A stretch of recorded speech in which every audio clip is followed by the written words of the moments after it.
Yang terjadi adalah kita dibubarkan secara paksa dan dibantai. Ada 8 orang yang tewas dan juga ada 150 orang ditangkap.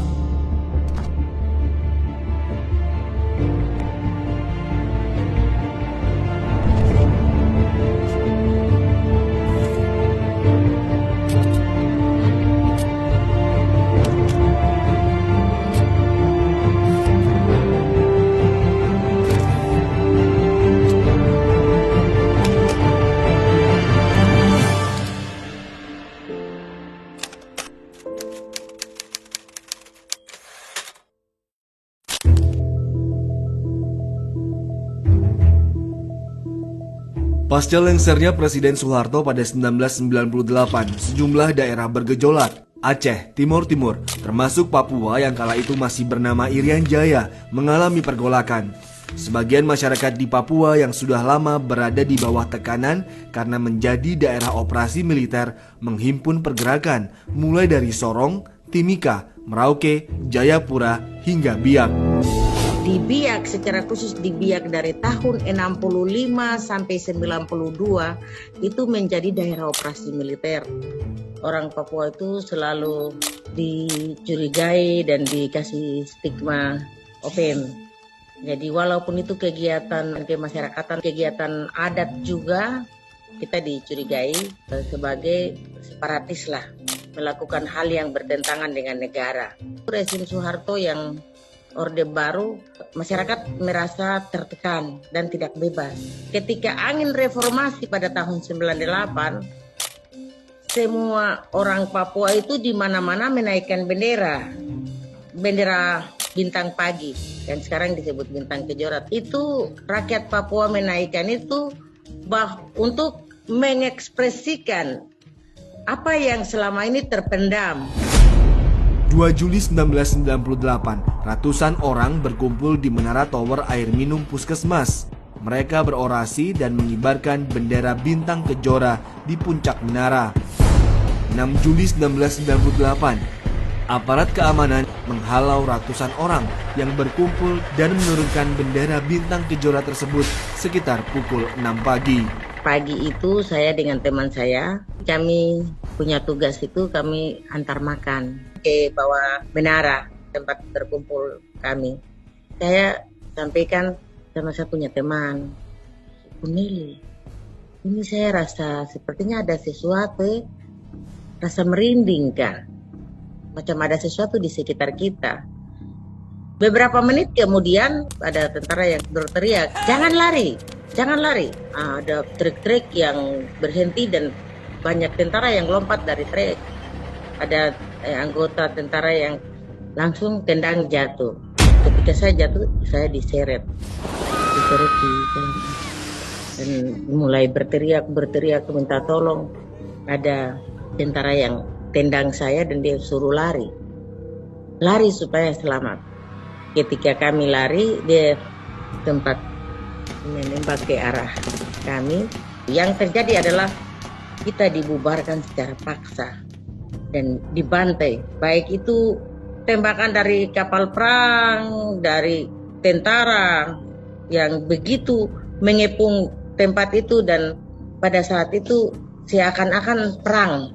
Yang mereka hadapi itu semua kami yang di bawah Menara Tower itu tidak bersenjata. Kami tangan kosong saja. Cukup satu orang saja pegang satu senjata saja mungkin bisa bunuh kami mati semua. Kenapa? Seakan-akan kami ini musuh mereka. Bukan saja mendengar suara tembakan, tapi melihat langsung tembakannya ke arah manusia. Dan itu membuat kami sungguh ketakutan luar biasa. Yang semestinya mereka lakukan adalah datang dan tanya, mengapa kamu menaikkan bendera? Persoalannya apa?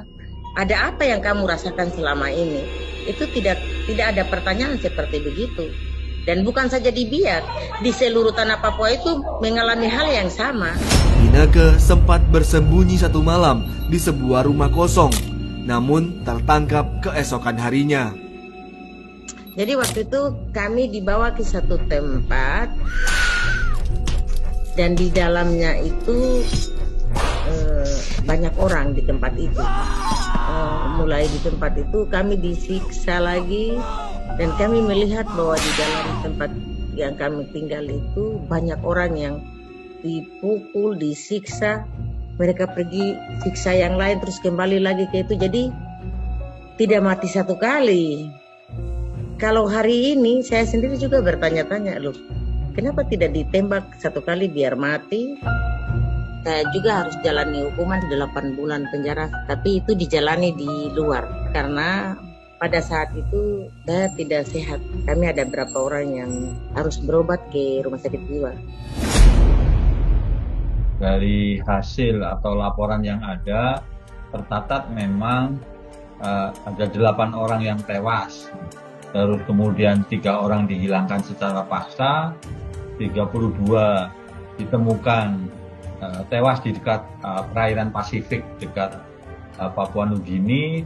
Terus ada sekitar 35 penangkapan dan juga ada 150 orang di luar yang mereka yang sedang aksi itu juga ditangkap. Komnas HAM menyimpulkan memang ada pembunuhan, terus kemudian perampasan kebebasan fisik begitu, seperti pemenjaraan yang tidak sah, dan juga ada penyiksaan, penganiayaan atau persekusi.